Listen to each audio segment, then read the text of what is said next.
Hey, everybody, welcome to part two of Track Talk with the great Dave Mattacks. I hope you enjoyed part one. If you haven't seen it, be sure to check it out, and I will put a link in the show notes. But in part two, we continue to do a deep dive into many of Dave's iconic tracks, including XTC, Paul McCartney, Jethro Tull, and much more. So come along for the ride. Thanks for watching, thanks for listening, and I'll see you on the other side. 50 ways to leave your lover without the talent and the technique. Oh my God. I think it'd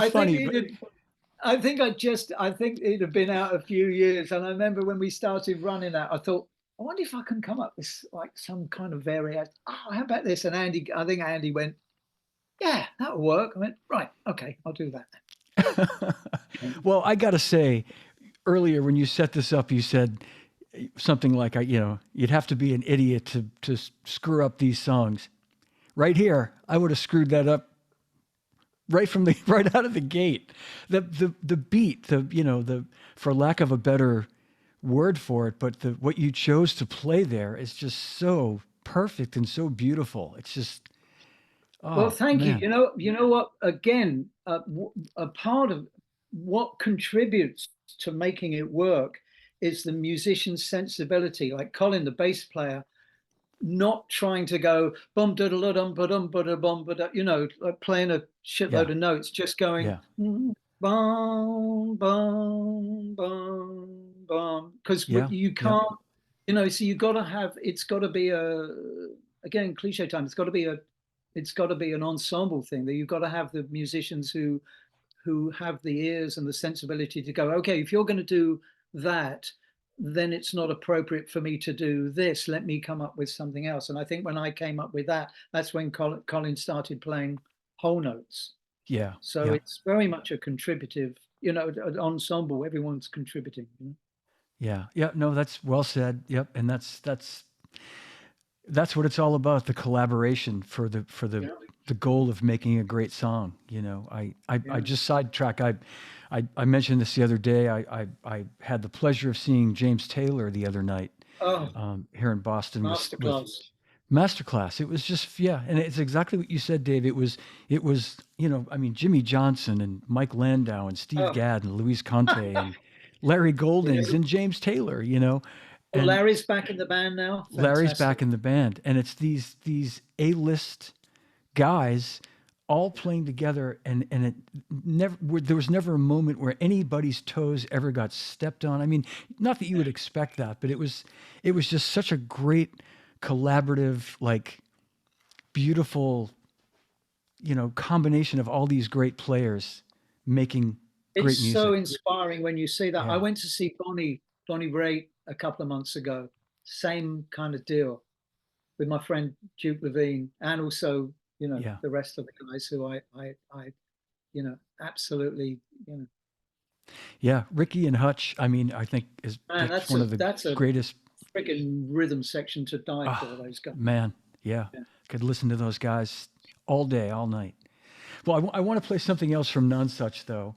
And it might even be the track right after. I'm not sure where it falls in line, but it's Dear Madam Barnum, in case I'm not close to my mic. Dear Madam Barnum on XTC None Such. And another great, it's a quick little tune.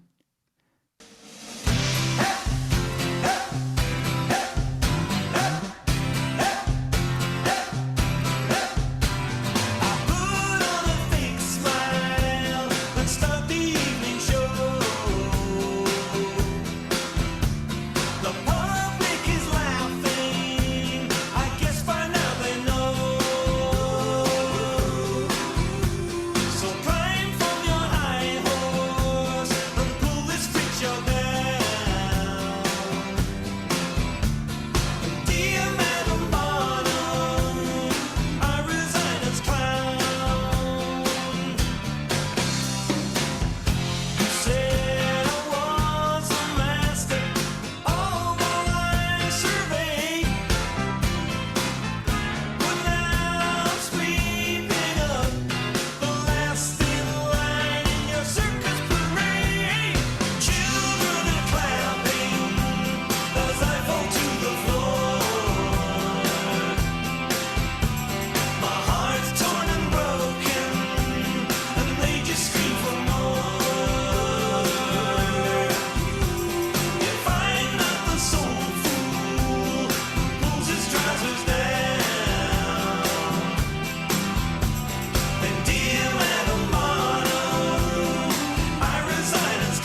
It's such a great pop song. It's such a great pop song. Oh man, is it ever? It really is. It's just it's yeah, perfect description. It's a perfect pop song. Uh, and am I hearing a riveted? I'm hearing a riveted cymbal in there, which I know you use, or maybe it Riveted, was I think it's Riveted China. I think yeah, riveted is China. Okay, China. Yeah, I think there might have been a. I might have. I took so much gear to those sessions, like a silly amount of gear. Like two. I think. I mean, Jeremy Stacey was kind of blows him. That's nothing. I take 57 kits to each session. I mean, I know what Jeremy's like, but but I think I took 2 or 3 kits and something like about 20 or 30 snare drums and like 3 or 4 complete different sets of cymbals, which on a big deal session these days, like it would be kind of, de rigueur. But back then it was a little. I remember Andy saying, "What do you need all that for?" I said, "Well, just let me." And then he heard it and went, "Okay, I get it." yeah. Did you use some different snare drums on different songs on Oh that yeah, record? You did, yeah. yeah, Okay. that one, that one I know is a bastardized 14/4 Ludwig, Mm, hmm. with the lug in the middle with the 2 tension rods that Oh go. yeah. Yep. It's a bit of a weird design because if you over tighten it, the basic lug in the center starts to go doolally and go sideways. Anyway, blah blah. That's on that track, and that's one of those drums that I don't think I've changed the heads on since I put it on, kind of God knows how many years ago. Every time I look at the head and it looks a bit worn, I go, I really should. No, don't touch it. It's not broken. Yeah, And yeah. it's a good sounding drum. Yeah. Beautiful. Yeah. Yeah. And I thank you for hanging with me here, by the way, Dave. I know we're going a bit long today. So, No, as long as people aren't dropping off into comas various all over the no, country, no, John, I'm happy no, to carry we've on. got them right where we want them now. We've got them, All right. we've got them right where we want them. I'm going to move along to a song. Actually, yeah, this song was, let's see. I've got so many notes here. This song was recorded a few years later with a young bass player that's also not a bad drummer.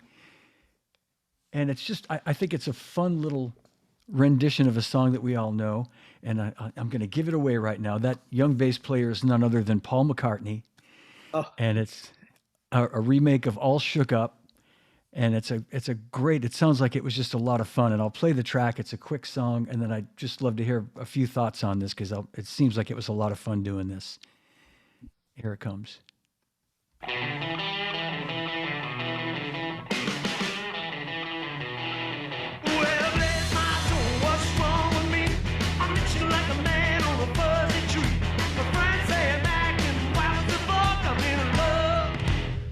Shook up, yeah, yeah, yeah. My real minds are shaking and my knees are weak. I can't seem to stand on my own 2 feet. Who do you think when you have such love? I'm in love. I'm all shook up. Yeah, yeah, yeah. Well, please don't ask me what's on my mind. A little mixed up, but I'm feeling fine. When I'm in a girl that I love best, my heart beats so it's scared me to death. Mine, what a chill I got. Her lips are like a volcano is hot. I'm proud to say that she's my buttercup. I'm in love. I'm all shook up. Yeah, yeah, yeah.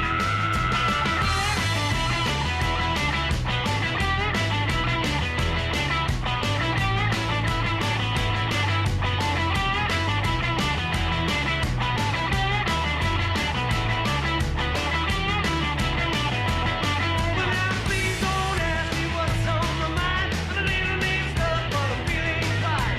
When I'm with a girl that I love best, my heart beats so it's scaring me to death. Mine, what a chill I got. Her lips are like a volcano, it's hot. I'm proud to say that you're my buttercup. I'm in love. I'm all shook up.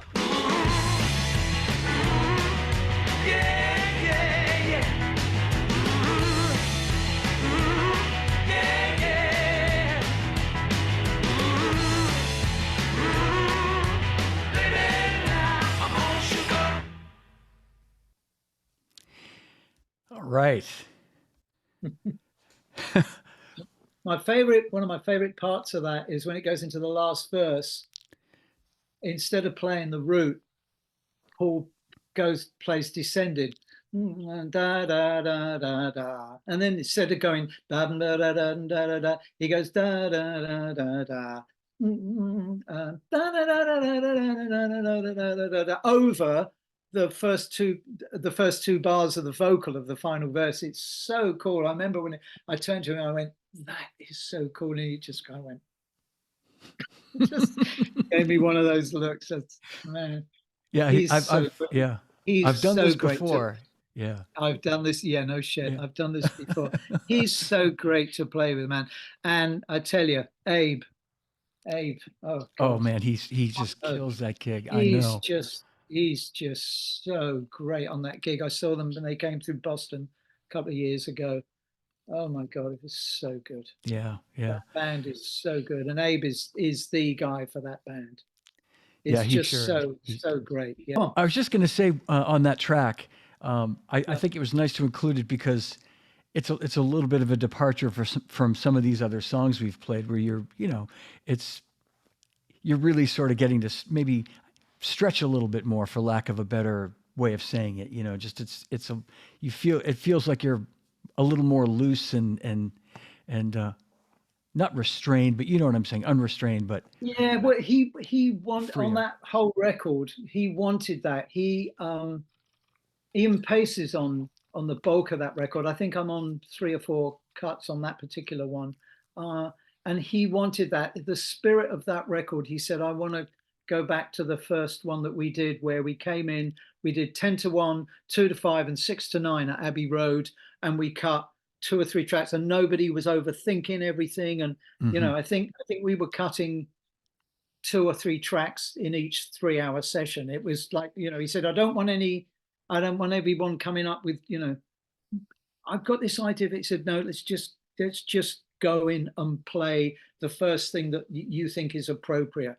And that's Mickey Green and Gilmore on guitars. I think he came up with that lick, which works all the way through and just repeats, which I love things like that, where no one deviates and just plays the same, things like that. And that was the vibe on those sessions. I mean, the other stuff I've done with him was there'd be more time spent on arrangement and blah blah, but that was like, right, this is the song, here we go, first take, yeah, that's good, next.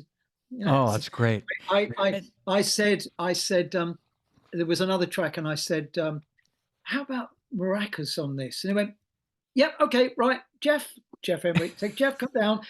And he grabs a set, I grab a set, and we're standing in the middle of Abbey Road playing maracas, and I'm going,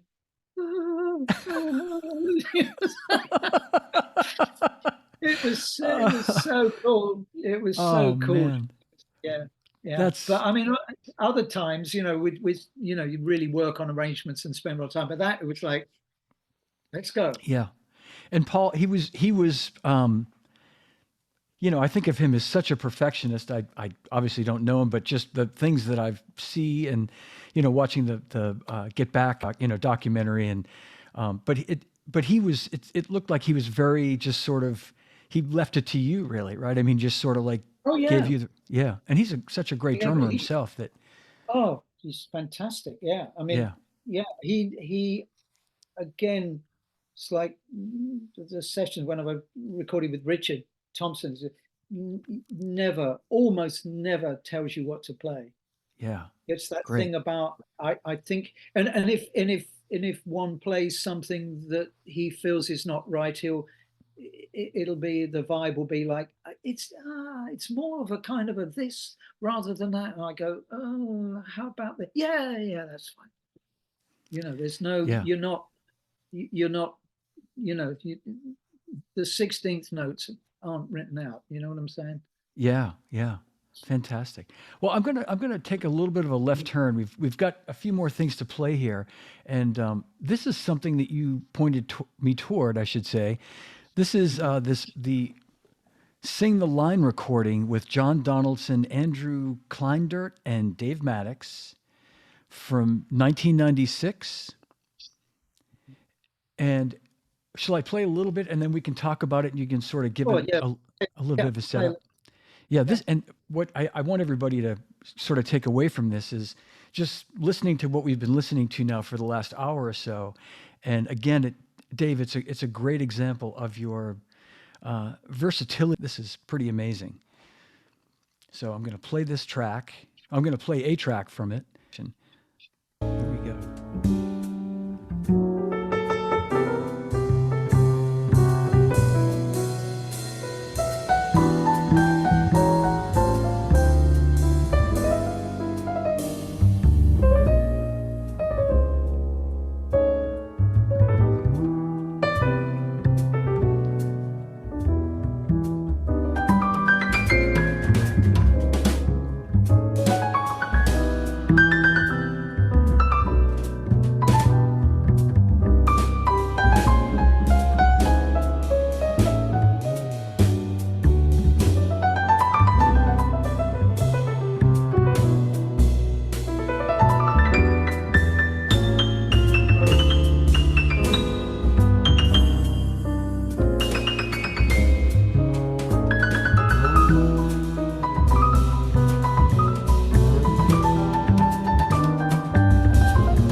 Phenomenal. Just really. Well, the piano player and the bass player are pretty good, I'll say that. Oh, no, I kind of don't even know what to say, and that it's so great, and it's not what I think most people associate your playing with, and you do it so genuinely and authentically. I mean, you are. I mean, it's like you're right in the zone, right? Well, I would never have the audacity to call myself a jazz musician because I have way too much respect for who I perceive of as the real guys, the Joe LaBarbaras, the Matt Wilsons, Adam Nussbaum, Brian Blade, and everything. But I do like the music, and that's kind of what I started off on, and I've always had a liking for it. And that record was the first chance that I'd had for a very long time to work with musicians who were jazz musicians. John Donaldson and Andy Kleindart are, for want of a better term of phrase, gold-plated jazz musicians, as you can hear by their playing. And I forget how it happened. I think I got booked to do some gig and we kind of hit it off, and they liked what I did and what I played. And the next thing, we pulled together and we made that record. But John's compositions, that's one of his, are just so good. And it was a nice opportunity for me to do that, John, to play in that style, because I listen to and admire all those kind of players, the same guys as Charlie, Sure, listen to, yeah. and beyond. And I remember the big turning point for me was I was a kind of a would-be kind of swinger, and then I heard Shelley Mann play on A Simple Matter of Conviction, but the Bill Evans tune, and that completely changed how I heard drums could be in a jazz situation.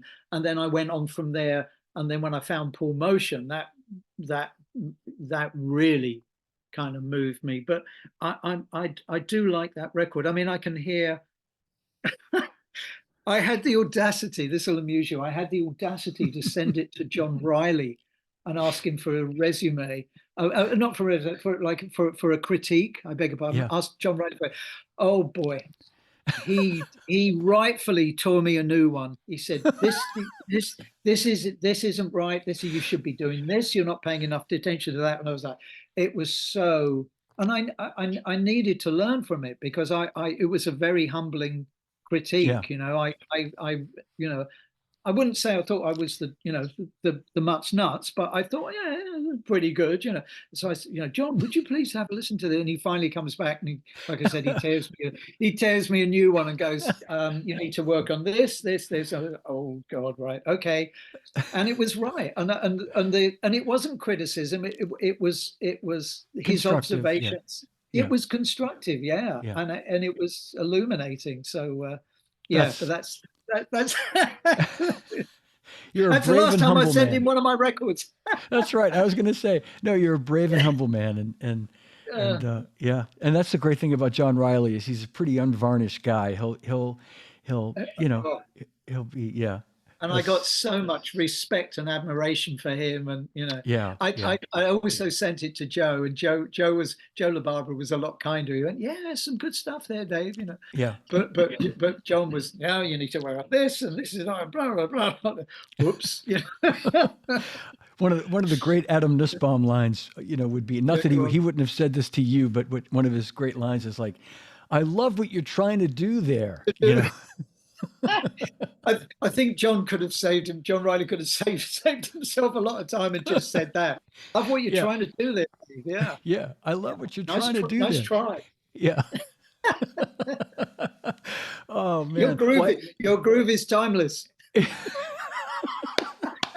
Well, it's better than what they say to me. They say to me, "Hey, you played some nice grooves in that song." But that last tune had some nice grooves. Plural. Plural, yeah. Thanks. Oh man. Okay, all right. I'll get back to you. I've got a couple more here that are really some gems, and this is Bill Nelson's Red Noise: Art, Empire, and Industry. And again, Dave, I'm just blown away at your discography and just the wide variety of music you've recorded. Here we go.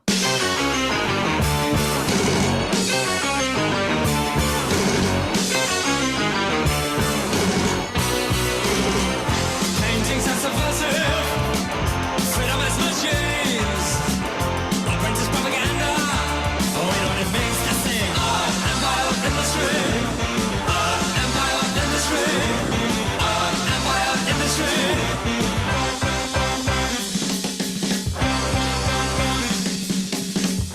History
John, can you say new wave? I can, and I, wow, that's a real departure. I just Doing that record with him was a real bump in my learning curve. I'd not played anything like that kind of music before. I was just starting to crawl out of the whole folky singer-songwriter thing and starting to get into more kind of pop sessions.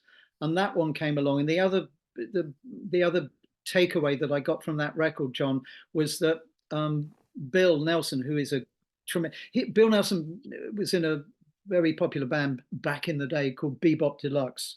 They were kind of popular in England and Europe, blah, blah. And Bill played drums on some of the tracks, and he had his drum set up in another corner in the room, in the studio. I forget where it was. And I remember going over to them, and they sounded, I tapped on them, and I was, up until that point, I was kind of trying to go for the perfect snare drum sound and the ideal toms with the perfect resonance and blah, blah, blah. And I went over to this set, and I remember tapping it and going, these drums sound terrible. And then I heard them in the track that he played and went, yeah. They had a great lesson. They had a lot of character. They had a lot of character. And I realized it was another bump in the learning curve about things translating in a recording studio, what happens when it goes through the mic, even before you start adding EQ and God knows what else, but what happens when a set of drums is mic'd. It doesn't necessarily have to be, and it's sometimes good if it's not, the perfect snare drum sound or the perfect bass drum sound. And that was a real bump in my understanding of just what microphones do and how different microphones react, and what happens when you do have a snare drum that isn't perfectly tuned and perfectly, you know what I'm saying? Just absolutely. The left of center thing, and it's something that started to get. I have people, artists and producers say, yeah, it sounds really good. Have you got something with a bit more character to it? And then that, as we know, that opened the floodgates to the point we're at today, where pretty much anything and everything goes, and it's just trying to find what is the best fit for the song. But but there's some great players. Obviously, Steve is a prime example. He doesn't change. Steve Gadd, I'm talking about, doesn't change his sound, and he always sounds like $1 million. On the other side of the spectrum, Steve Jordan has got God knows how many snare drums, and who is always looking for the right one that's going to fit the track. And as he said, it really kind of determines the groove. So I get both points of view. But that was a bump. That was a bump. Hearing that drum kit in the corner and thinking, oh, these aren't tuned very well, and then hearing it back and going, oh boy, I've got a lot to learn. Yeah. No, that's great insight. And what year was that, Dave? Do you remember when you did that? God, no, I don't. Was it sounds new wave, sounds 80s to me, I think. 80s, maybe early 80s even, possibly. Yeah, I'm actually not sure. I'd have to look it up, John. I'm not sure. Yeah, no, and I can do that too. Yeah, no, it was, to me, it was a great, someone saying 1980. Thank you, Ed.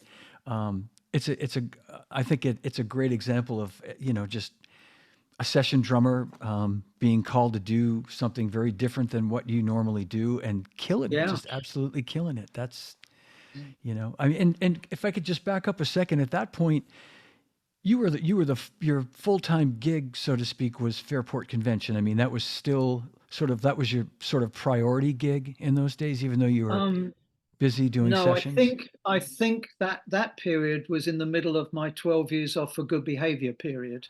I left the band. I did basically 69 to 74. Then I was out the band for 12 or 13 years, and then we all got back together in the back end of the 80s. So I think that would be when I was kind of away from the band. Yeah. And you were just doing sessions like mad. Just doing sessions, well, on tours. I was touring with people I think the Toll thing came up a little bit later on. Yeah. Yeah, touring Chris Rea. It's got REA, not well known over here, but very popular in the UK. Did a lot of recording and touring with Chris. But yeah, predominantly studio work around that time. Yeah. Well, I'm going to play another track. Speaking of studio work and a well-known British chap, Andy Fairweather Lowe. This is a tune called "Jump Up and Turn Around," and this was from 1975. So this goes back a bit, and we'll play a little bit of this song. Get your thoughts on it.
Now that is me doing my third-rate Andy Newmark impersonation.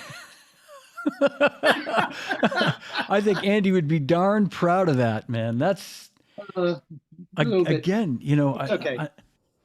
Yeah, Andy's great, man. Andy Fairweather Lowe, man. He's the nuts. Yes, second time you've said that, and that's a keeper, by the way. I've had a few people repeat that on here, so. But man, so yeah, so I mean, just another turn, you know, just another, another tool in the tool belt to be able to play that authentically that way too. That's amazing. It's Well, incredible. it's the thing that we all do. We're all listening, me obviously included. We're listening to everything that's going on around, you know, and I heard that approach to the kit that Andy is a utter master of. And I remember hearing his, coming to Andy a little bit late in the day, but hearing him do that sensibility, and thought, God, if I can get a fraction of that into when I try to play that kind of stuff, if I can get that thing in there, that approach, that delivery, because he's just ridiculous. He is, but that's you played it very, I just authentically and you know That's with a Glyn. That's a Glyn. I forgot when I heard that drum fill at the end. That's a Glyn 3 mic job. okay, yeah, Again, and you can hear the rack tom is cranked yes, on you that, can, yeah, and the yeah, that's one over the top, bass drum mic, a bass drum mic, one over the top, and another one by the. This is quite common knowledge in recording mode, and the other one is by the floor tom, about a foot above the floor tom, pointing towards the snare drum, and hmm he pans that one out to one side, the one that's over the kit to the other side, and the snare drum ends up in the middle. yeah, yeah. No snare drum mic. Yeah, no, and the fill you played there that you're talking about was a fabulous fill. It just set up that part perfectly, where you guys just started vamping out at the end. It was, Yeah, yeah. yeah, fantastic. My other lick, John. I think for people that aren't too familiar with your work, I hope today this has been enlightening or educational for people to see that you've got more than a few licks, my friend. Yeah, You just choose them wisely, and that's the key right there. yeah. It's where you put them. Yeah. It's where you put them. I'm gonna play something that's I just thought this would be a fun little track, instrumental song to play here, a little bit of it. In 1992, I'd only known you a few years at that point. We met in the late 80s when I started at Zildjian, but I had already felt like you were, I felt like you were a close friend. And whenever you come to you were still living in London at the time, and you'd come to the States, you'd always call and try to come to the factory or when you were playing on tour. And in this particular occasion, you were touring with Jethro Tull. And I brought with me to the Orpheum Theater, I think it was in Boston. My best friend Mike Mahoney is the world's biggest Tull fan, and I'd seen Tull a number of times going back to the '70s with Barrymore Barlow, and I actually got to see them with Mark Craney in Wow. '81, which was great. Mark, rest his Wow. soul. Oh, Yeah, Craney. Man. yeah, and a number of times with Doan, our dear friend Doan Perry, Oh, great don't. drummer, and God, that I and tell you, man, that was. Forgive the interruption. Knowing yeah, that no, I that's was okay. going into that band, trying to follow Doan. Jesus, Well, yeah. talk about I'd love for you to talk talk about about that a past little the bit. brown trousers. Well, but you came in, and the great thing about it was because I wondered what your interpretation of these songs would be, knowing the way you play, and basically in your setup, you play not a drum setup that's conducive to a lot of these songs. That not that you need a lot of drums, but you know what I'm saying. Like Barrymore played, and Mark Craney and Doan all played Yeah. big drum kits, double bass drums, and the music was conducive to that. But man, you absolutely killed it. You played the shit out of the guy. I remember leaving there. My friend Mike Mahoney, who's the gigantic Tull fan, was just floored. He just said it was like another, not to say any one time was better than another, but he just was floored Different. by, yeah, the way that the interpretation of the music and what you played. And I know I left there going like, wow, there's nothing this guy can't do. Well, Really. I'll tell you, brief introduction. Now, I've said this before, John. So my apologies to those who've heard it before. But long story short, when I first met with Ian, and he asked me to do the year with JT, I said, Ian, I really can't do I can't do what those guys do. Like Barry and Mark, and I can't do that. Yeah. I don't have the chops. I don't have the technique to do that. And Ian basically, long story short, said, "That's okay. Do what you do, but in my songs." So Yeah. because again, I know, and you'll have to excuse me. I know I'm repeating myself. He never told me what to play. He never told me what to play. There was one night I missed a cue, and he said, "You must watch me when I do this. It means I'm sorry, I missed that cue." But he never told me. And before I went into it, I had so many drummers going, "He's gonna eat you alive. He's gonna be up your blah blah blah."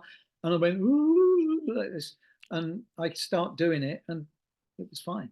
Yeah. So it's just that thing about bringing what one does to the gig and just kind of try and respect the songs, you know. Well, you absolutely did just that, and not surprisingly. And I'm going to play a little bit of "Living in the Past," and this is from, again, 1992. A little light music. Jethro Tull. Yeah, it was Dave Pegg on bass, and Martin Barr on Martin guitar. Barr on guitar. Okay, yeah. But on this track, on this album that you're going to play, this was the stripped down version. Before, when you came to see us at the gig, we'd added a keyboard player, and I'd gone to a full drum kit. On this recording that you're going to play, I've got snare drum, bass drum, hi-hat, and one cymbal. Ah, good to know. I'm glad you clarified that. Yeah. Okay. Yeah, there's no toms, and there's literally one crash ride cymbal, snare drum, bass drum, and hi-hat. And I had a glockenspiel on my left and a 2-octave keyboard on my right. And I was playing the odd keyboard part, but the drums are literally snare drum, bass drum, one cymbal, and hi-hat. Wow. All right. Well, that gives it even better context. Fantastic. Here comes some of "Living in the Past," classic Tull song.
Oh, you missed out the bit where I play 4 across 5, John.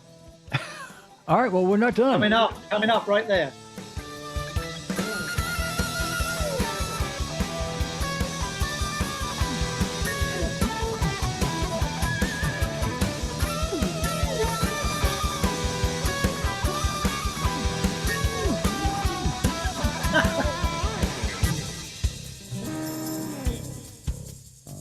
Anyway, you get the general level.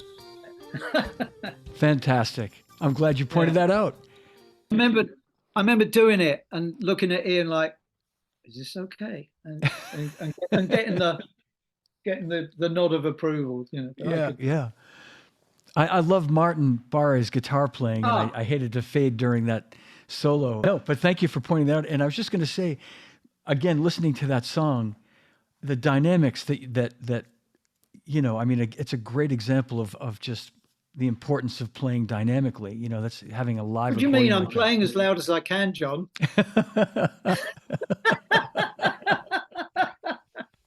And I guess you're playing as loud as you can, and then louder in some spots. None more louder in some places, John. Yeah. No, that's a great lesson in dynamics there when you bring it right down to almost a whisper, and then come right back in. Yeah, it's great. I'm going to play one more song, Dave, and you've been so generous with your time today. No, I'm flattered, John. Thank you. Genuinely flattered that people are interested and you're interested. Thank you. Absolutely. Been wanting to do this for a long time. And I'm going to read one quick comment from our friend Adam Nussbaum, who's still hanging in there with us in Vienna, probably having a schnitzel while he's watching, I hope. Speaking about Tull, I saw them with Clive Bunker. What happened to him? Is Clive he's still with us, right? I saw Clive at the Crop Ready Music Festival, which I attend every year. That's a music festival in Oxfordshire. And that Fairport runs. It's a 3-day music festival. They've had everybody from Alice Cooper to Emmylou and Rodney Crowell on, and Steve Winwood and all kinds of people. And he nearly always goes to it. He's doing well. I'm fairly sure he's still playing. I think he played with Martin Barre is out. Martin's doing gigs as a solo artist. And I think Clive has occasionally played with him. So I know he's still playing, and he's looking good and sounding good. Great. So that's the update on Clive. Yeah, doing okay. Yeah, thank you. All right. Thanks for asking. Great drummer, Adam. Great drummer, absolutely. Well, this is I think a great song to end with, because it's a pretty recent recording, if I'm not mistaken. Early this year, you did this recording with Mary Timony. Okay, Timony. And this is from the record. The song is "Untamed the Tiger" from the record "Untamed the Tiger."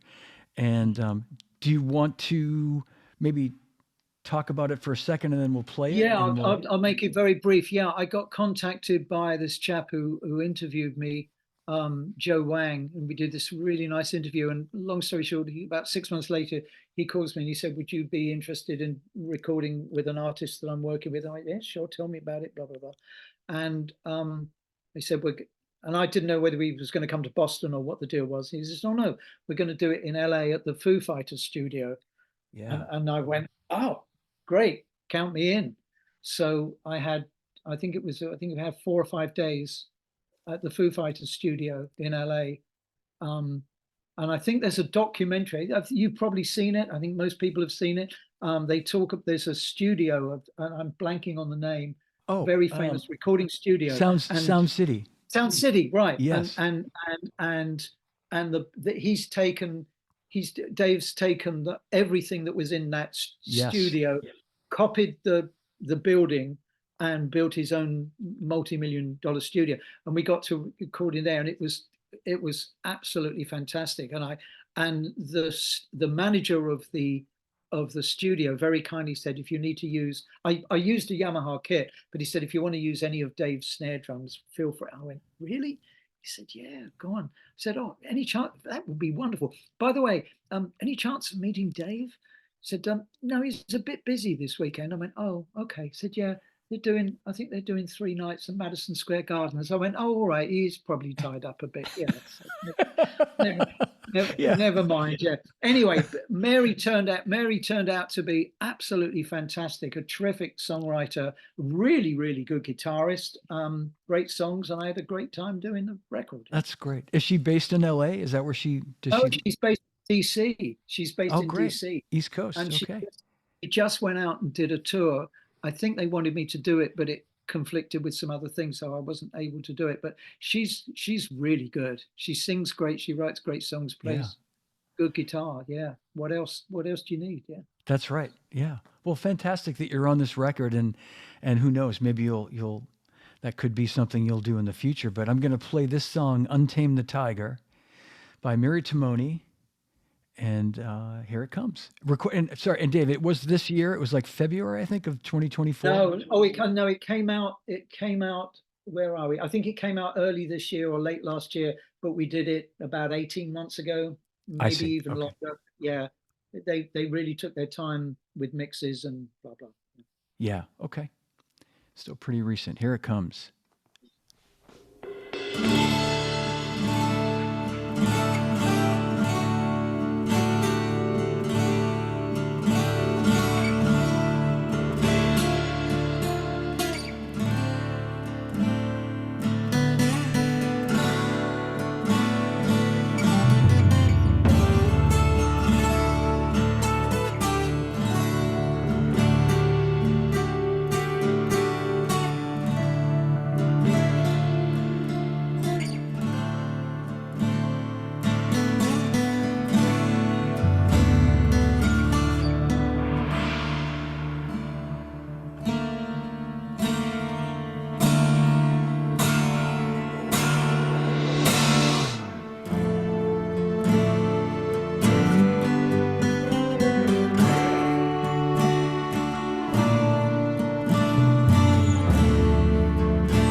Thought I was through with you and the tiger was tame, but now my brain is running hot and I'm counting all the rain.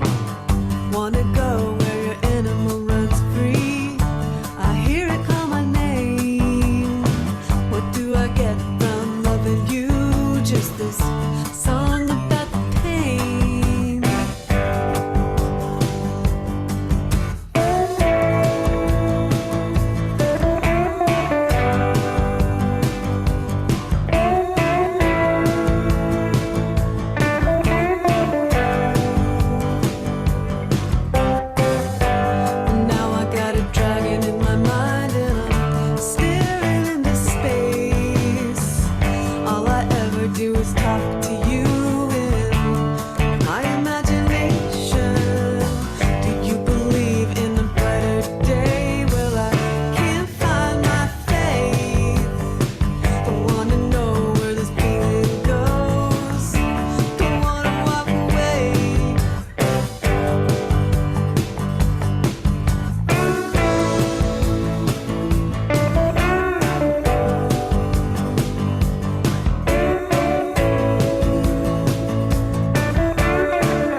I love it. It's just a little bit left to center. It doesn't go where you think it's going to go. And you know, I remember when she sent me the demos, I'm thinking, oh, okay, I got this. Oh, no, I don't.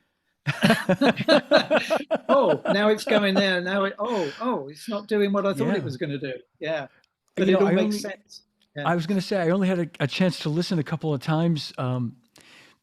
You know, and full disclosure to everybody watching, Dave suggested this song this morning, so I gave it a couple of listens. Like the melody just stays in your head. It's so catchy. It really is. It's and the riff that, like you say, that. And then it changes again. Again, it doesn't go where you think it's going to go. Yeah, I like things like that. That's great. That's great. And again, you played. It's perfect what you play. You know, the Yamaha guys on the West Coast were great. They really, I said, you know, got this session, blah blah blah, and they were so good. They sorted me out one of those club custom kits, the swirly ones. Yeah, and drums, you know, and the producer, and they were good. They gave me the time to get it. They gave me the time to get it where I wanted to do. It wasn't like, come on, hurry up, haven't you tuned those drums yet? Yeah, that's when you do it with. Yeah, it is good, man, because obviously most of the time I'm using my own gear these days, but when one has drums de jour, as many of us know, it can be somewhat challenging. And especially like you say, if you've got an engineer or a producer breathing down your back saying, you know, come on, we want to start, and that's Well, Dave, man, I thank you so much. I know we went a long time John, today. Thank you. Well, no, it's I'm hopefully no one's fallen into a deep coma. So no, I don't think so. And just everybody watching at home, thank you for staying with us. And thank you, everyone. Thank you. And comments. There are some really beautiful comments throughout the last couple of hours. I'm going to break this into 2 episodes. And there was just too much music to leave any of it out. So I'm just glad it worked out this way. John, thank you. I'm seriously, my friends, thank you. I'm flattered that you felt there was people would be interested. Hopefully, people will cop some new music that they might like, and hopefully, my fantastic insights into the recording world will be of help, John. I think they will be. I know they will be. Oh, man. Everybody, big hand for the great Dave Mattacks, my dear friend who I'm going to be seeing soon. Dave, we've got to find a way to meet up in person. We live too close to each other not to have a lunch together in the near future. So we'll do that. We'll find somewhere on the South Shore, near you when I come down that neck of the woods. Yeah. Beautiful, beautiful. Thank you for being here. Big hand for Dave Mattacks. Thanks for watching, everybody. I'll see you again real soon. All right, well, that's my show. If you enjoyed it, give it a like, leave me a comment, and don't forget to subscribe to my YouTube channel. And remember, all podcasts are available on all the podcast platforms. So thanks for watching. Thanks for listening. And a reminder that Live from My Drum Room t-shirts are available for $25 in the contiguous U.S., and I'm going to give you the Venmo information so that you can purchase one. And I want to take a moment and thank everyone who's bought one already. A reminder that 100% of the proceeds go toward a scholarship at the Percussive Arts Society, PAS, and you're supporting a great cause when you buy one of these shirts. So the Venmo information, if you're listening and not watching this on YouTube, it's at John-DChristopher-2. You can also email me at livefrommydrumroom@gmail.com with any questions. All right, so thanks for watching. Thanks for listening. I really appreciate it. Remember, no drummers are harmed on any show. And drummers, when in doubt, leave it out. I'll see you again real soon.